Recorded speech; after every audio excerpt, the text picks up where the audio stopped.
li sadri wa yassir li amri wahlul 'uqdatam min lisani yafqahu qawli.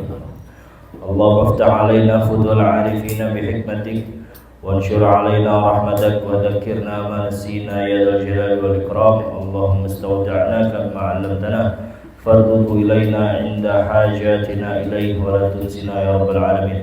اللهم إنا نعلم سرنا وعلانيتنا فاقبل معذرتنا وتعلم ما في نفوسنا فاغفر لنا ذنوبنا وتعلم حاجاتنا فأتنا سؤلنا يا من يعلم خائنة الأعين وما تخفي الصدور والله يقضي بالحق والذين يدعون من دونه لا يقضون بشيء إن الله هو السميع البصير.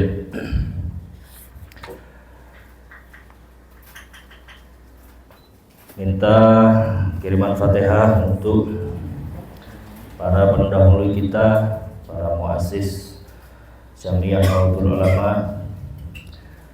Tadi juga sudah disebutkan para pendiri, para penggerak Nahdlatul Ulama, Mbah Hashim, Muhammad Hasbullah, Kiai Hamid Pasuruan, tambah lagi Kiai Haji Raden Asnawi, karena kebetulan saya dari Kudus, beliau juga salah satu dari pendiri Nahdlatul Ulama.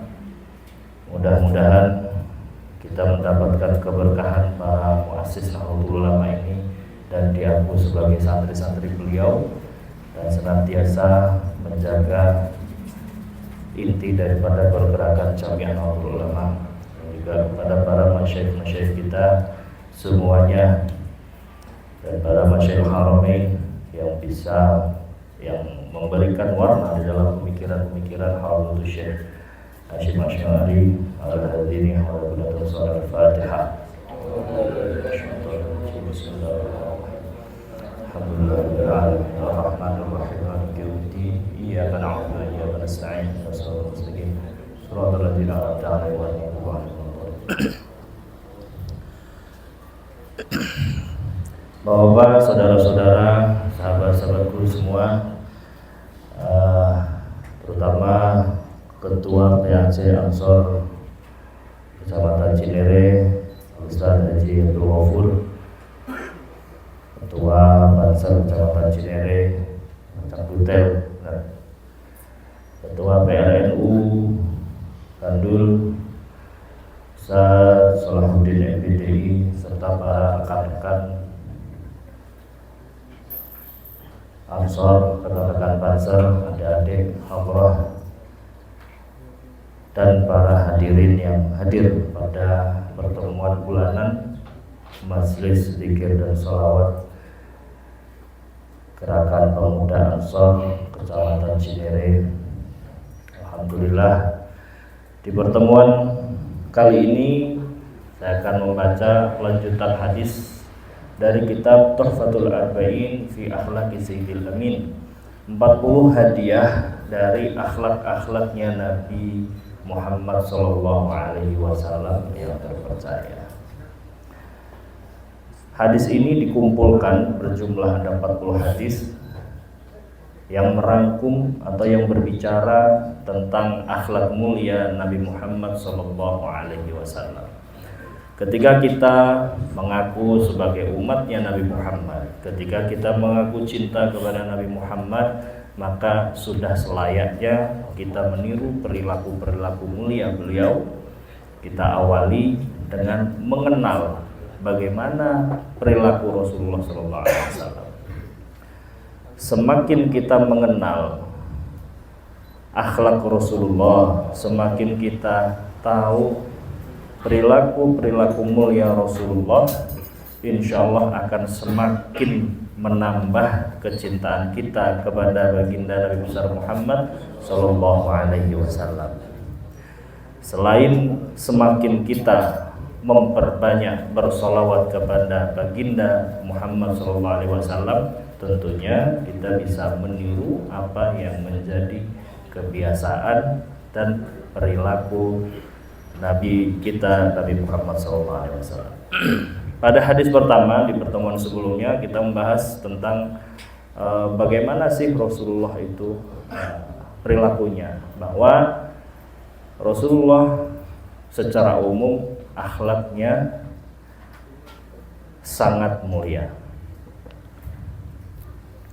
Di hadis pertama disebutkan ahsanan nasi khuluqa, sebaik-baik manusia, sebaik-baik manusia yang paling baik akhlaknya secara umum. Lalu yang seperti apa? Nah, mulai dijelaskan di hadis kedua dan seterusnya. Kitabnya di sana ya, di tempat Istighfar ya. Kitab yang ini. Nah. Bismillahirrahmanirrahim. Al-hadits tsani fi adami fuhsyihi sallallahu alaihi wasallam. Hadis yang kedua, kesuciannya Nabi Muhammad sallallahu alaihi wasallam dari perbuatan keji. Qala an Abdullah bin Amr radhiyallahu anhuma qala lam yakunin nabiyyu sallallahu alaihi wasallam fahishan wala mutafahhishan. Diriwayatkan dari Abdullah bin Amr radhiyallahu anhuma, beliau berkata, tidaklah pernah Nabi Muhammad sallallahu alaihi wasallam berbuat keji yang disengaja maupun yang tidak. Ketika kita membaca hadis ini, ya mungkin, ya iya, Nabi nggak mungkin berbuat keji, hanya sebatas itu gitu. Tapi yang terkandung di dalam hadis ini, dan ini berkaitan dengan hadis-hadis Rasulullah yang lain. Pertama, apa itu fahish? Apa itu perbuatan keji? Dan ada rodifnya. Kalimat berikutnya wala mutafahisha. Nah, ini bisa dikupas dari sisi ilmu alatnya atau gramatika Arab atau nahwu sharafnya. Tetapi poin kita pada kesempatan malam hari ini adalah secara umum kita akan mengatakan bahwa fahisha adalah pelaku. Wazan fa'il, fahish, fa'il. Fa'il itu kan pelaku. Fahishan berarti pelaku perbuatan keji. Jadi Rasulullah nggak mungkin. Rasulullah itu tidak mungkin berbuat keji. Kok diartikan keji? Aslinya perbuatan kotor, fahish itu kotor. Tapi kotor yang melebihi batas. Kan ada orang nih, kalau kita mukul, misalnya ada orang mukul.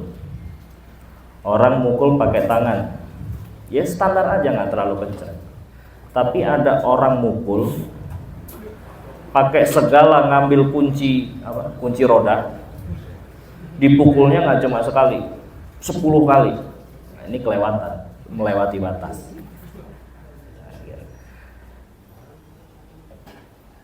Wala mutafahisha, dan ucapan-ucapan yang melewati batas. Nah, ini juga ada hadisnya nanti. Jadi begini rekan-rekan, saudara-saudaraku, sahabat-sahabatku semua. Rasulullah Shallallahu Alaihi Wasallam pernah bersabda, sibabul mu'minu fusuqun wa qitaluhu kufrun. Sibabul mu'minu fusuqun, mencaci maki orang yang beriman itu adalah perbuatan fasik. Wa qitaluhu kufrun, dan membunuhnya orang mukmin berarti kafir, jatuh kepada kekafiran walaupun secara ma'nawiyah. Artinya mencaci seorang muslim, seorang mukmin itu dosa besar. Apalagi kok sampai membunuh, mengalirkan darahnya orang yang beriman. Nah, Rasulullah itu jangankan kok melakukan perbuatan-perbuatan keji, berkata kotor pun tidak. Itulah maka di dalam judulnya dikatakan kesuciannya Nabi Muhammad SAW dari perbuatan-perbuatan keji. Lalu Rasulullah juga pernah bersabda, la'nul mu'minu kaqatlihi. orang yang melaknat orang yang beriman itu seperti orang yang membunuh orang beriman. Jadi jangan gampang kita melaknat, jangan gampang kita mencaci orang. Lalu bagaimana apabila ada orang yang berkata buruk kepada kita atau mencaci kita, apakah boleh kita membalas? Nah, kalau dibilang membalas boleh atau tidak, boleh, selama itu tidak melewati batas. Tetapi diamnya atau dengan tidak membalas itu lebih utama. Karena ada sebuah hadis juga, datang kepada Nabi seorang Yahudi. Orang Yahudi ini datang kepada Nabi lalu berkata, "Assalamu alayka ya Abul Qasim." Bukan assalamu ya. Kalau assalamu itu kan keselamatan atasmu. Nah, ketika ini orang Yahudi ini emang niatnya mencaci atau mengejek Rasulullah. Assalamu alayk, celakalah kamu wahai Abu Qasim. Nah, itu artinya. Lah dikatain celaka. Apa kata Rasulullah? Wa alaika dijawab, dan kepadamu. Berarti juga membalas dengan apa? Dengan sekedarnya. Celaka kamu wahai Muhammad, dan kepadamu juga. Tapi tidak mengatakan dan kamu juga celaka, enggak, dan kepadamu juga. Ini termasuk cara ketika kita mengcounter orang yang mencaci kita. Ah, dasar kucing. Ah, lu juga. Ah, dasar tikus misalnya. Lu juga. Udah cukup. Itu juga sudah cukup membalas, tapi tidak melampaui batas. Nah, ketika itu Ummul Mukminin Aisyah berkata, "Ya Rasulullah, engkau tidak mendengar orang Yahudi tadi ngatain atau mencacimu ya Rasulullah?" Dan bahkan ketika itu Aisyah mengatakan, "Wa alaikal halak," dan kehancuran serta kebinasaan atasmu.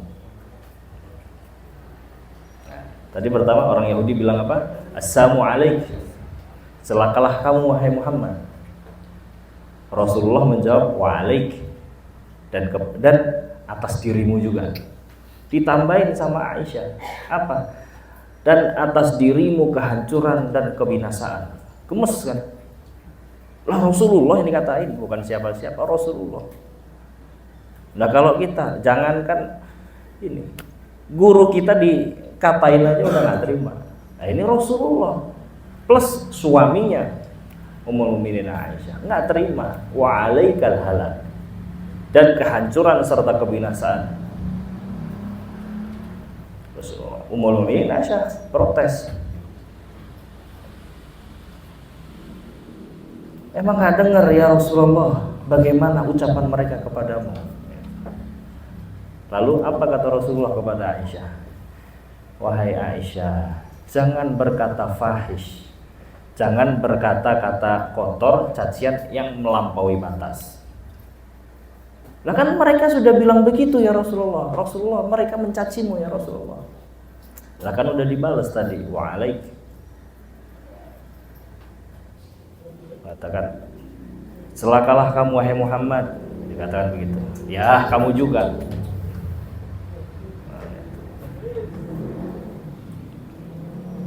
Jadi bagaimana Rasulullah membalas perlakuan orang-orang yang mencaci kepada beliau dengan tanpa melewati batas. Makanya Rasulullah disebutkan lam yakunin nabiyyu fahishan wala mutafahisha. Rasulullah itu terjaga dan tidak pernah melakukan perbuatan keji dan ucapan-ucapan yang keji, baik yang disengaja maupun yang tidak.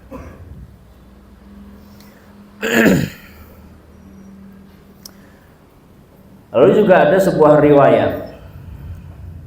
Nah, ini sebagai gambaran bagaimana Rasulullah ini mengajarkan kepada kita. Ada sebuah riwayat, datang seorang laki-laki kepada Abu Bakar, sahabatnya. sahabat Abu Bakar, al khalifatul ula, datang wasabba alaih, dan mencaci maki kepada Abu Bakar. Yang pertama ketika mendengar cacian itu Abu Bakar diem, lalu dikatain lagi karena memang memancing emosi. Biasanya orang ngatain itu kan mancing respon, untuk bagaimana responnya orang ini ketika dikatain. Dicaci lagi, Abu Bakar diem. Dicaci lagi yang ketiga, Abu Bakar balas. Dibalas dibalik caci juga. Nah, ketika Abu Bakar ini membalas dengan caciannya, Rasulullah berdiri. Kaget loh, Rasulullah marah ya.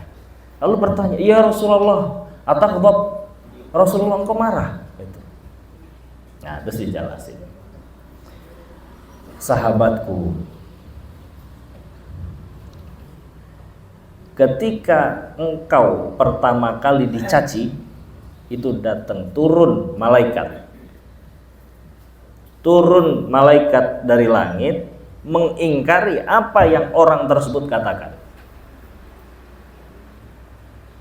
Kan biasanya ketika kita berdoa diaminkan oleh malaikat, makanya doalah yang baik, karena ketika diaminkan jawabnya wa anta kadzalik. Misalnya, ya Allah, mudah-mudahan yang hadir ini rezekinya meluas. Ketika kita berdoa begini, diaminkan sama malaikat, wa anta kadzalik. Yang mendoakan itu juga didoakan juga oleh malaikat. Maka tidak baik ketika kita mendoakan yang buruk, karena kalau diaminin sama malaikat kembali juga kepada kita. Nah, ketika Abu Bakar ini dicaci yang pertama, malaikat turun, enggak, mengingkari, tidak mengaminkan, mengingkari. Oh, Abu Bakar, kamu begini, itu enggak. Yang kedua, dicaci yang kedua, diingkari juga oleh malaikat, enggak.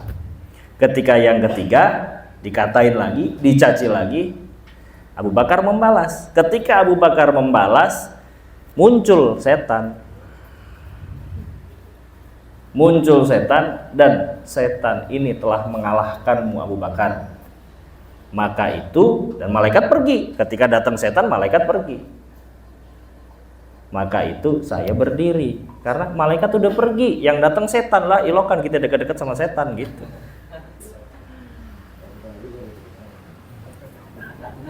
Lah masa kita dekat-dekat? Tadi ada malaikat, ya kita duduk, ada malaikat dekat kita. Ketika yang ketiga kali Abu Bakar membalas, nah yang datang setan, yang muncul setan. Malaikatnya pergi lah, udah sudah dibalas dengan yang sama gitu. Malaikatnya pergi, yang nongol setan. Makanya Nabi berdiri mau pergi. Makanya kok loh Nabi marah kan? Nah, yang bisa kita ambil di sini adalah ketika orang yang mencaci kepada kita, ajarannya Nabi adalah mendiamkan, biarin. Kalau balas-balasan nih, misalnya ada fulan, ada namanya Ahmad mencaci namanya Muhammad. Muhammad, kamu jelek, kamu ini. Lama-lama nggak tahan, manusia, lama-lama nggak tahan dibales. Lah, lu juga begitu. Ketika diadili, siapa yang pertama diadili? Yang memulai permusuhan. Tapi kalau Muhammad misalnya, saya nih katanya, kalau saya membalasnya melampaui batas, akhirnya berbuat apa? Mutafahish, berbuat yang berlebihan. Misalnya, oh Muhammad gendut, misalnya saya dikatain gendut, nah, kita balas, lah lu kurus kering, ya, kita udah, dia ngatain kan satu, kita balas 3, 5, 10, melampaui batas. Nah, ketika dihisab, yang mulai siapa? Ahmad dihisab, saya ikutan dihisab juga, karena apa? Melampaui batas. Tapi ketika tidak melampaui batas, atau bahkan ketika diem, yang dihisab hanya Ahmad. Yang pertama, yang memulai ini yang dihisab. Kira-kira kalau misalnya kita dikasih pahala, mau apa enggak? Mau kan? Ketika kita dicaci sama orang, itu kita dikasih pahala sama dia. Apakah kita lempar juga pahala kita, atau kita serap dosanya dia untuk kita? Keputusannya ada di kita. Rasulullah mengajarkan untuk apa? Untuk mendiamkan itu lebih utama. Jikapun membalas dengan ucapan yang dia lontarkan, jangan sampai melampaui batas. Itu ajarannya Rasulullah. Karena Rasulullah suci dari perbuatan-perbuatan itu. Rasulullah tidak pernah melakukan hal-hal yang keji atau bahkan mengucapkan yang keji. Bahkan mengatakan kepadamu juga kehancuran, enggak. Kepadamu juga, hanya begitu. Kan assalamu alayka ya Abul Qasim. Celakalah kamu wahai Abul Qasim, wahai Muhammad. Apakah dibalas kamu juga celaka? Wa alaikal halak. Enggak. Wa alaika cukup. Jadi kalau misalnya maki jelek gitu. Ya, lu juga. Udah cukup gitu aja. Enggak perlu lu juga jelek, enggak perlu. Rasulullah caranya begitu. Jadi lu juga. Jadi kalau misalnya kita dikatain baik, ya kamu juga baik. Ketika kita dikatain buruk, kita bisa diem, itu lebih utama. Kalaupun balas, ya balas dengan sekedarnya. Untuk menegaskan bahwa kita tidak ditindas. Hanya sebatas itu. Itu yang diajarkan oleh Rasulullah SAW. Karena ini yang berlaku juga di tengah-tengah kita. Dan tidak sedikit misalnya orang-orang di sekitar kita dipanggil dengan namanya sudah bagus. Misalnya namanya Ahmad. Terus panggilan ejekan. Ya, kan banyak tuh. Ada kalau cuma hanya sekedar Mehmet ya biasa itu panggilan kuno kan. Ada yang dipanggil coba panggilan yang di sekitar kita lah, kawan-kawan kita ini panggilannya buruk tapi akhirnya ya mau gimana lagi, terkenalnya begitu kan. Ada panggilannya apa, oh si monyet misalnya, oh si monyet lah. Monyet itu kan konotasinya tidak baik gitu ya, untuk mengejek gitu, tapi ya sudah terlanjur terkenalnya begitu. Walaupun bercanda. Jadi ucapan mutafahisha, ucapan-ucapan yang tidak baik itu walaupun bercanda, itu juga ada nilainya, dihisab juga gitu. Nah, maka kita bisa awali untuk mencontoh akhlak Rasulullah SAW di dalam hal ini adalah ucapkanlah ucapan-ucapan yang baik, berbuatlah perbuatan-perbuatan yang baik. Ketika kita diserang, entah itu dengan ucapan, dengan perlakuan, jika ingin membalas, balaslah dengan sekedarnya. Tetapi ketika kita membiarkan, itu jauh lebih utama. Dan seperti itulah ajaran Rasulullah SAW. Mudah-mudahan kita bisa mengambil dan meniru apa yang telah diajarkan Rasulullah SAW yang tersirat di dalam hadis ini. Kita tiru sedikit demi sedikit akhlak mulia baginda Nabi besar Muhammad SAW, karena beliaulah satu-satunya suri tauladan yang full option. Jadi kamilan mukammala, yang lengkap dan paripurna. Ya tidak ada duanya. Dan harusnya ini yang menjadi role model bagi kita atau bahkan bagi generasi-generasi berikutnya. Saat ini ya untuk generasi Z, Gen Z, milenial, harusnya Rasulullah inilah yang menjadi role model untuk kita tiru, untuk kita teladani akhlak-akhlak mulianya, sehingga kita menjadi pribadi yang baik, pribadi yang bermanfaat, pribadi yang senantiasa diterima dimanapun kita berada. Wabillahi taufiq wal hidayah. Mohon maaf atas segala yang salah. Assalamualaikum warahmatullahi wabarakatuh.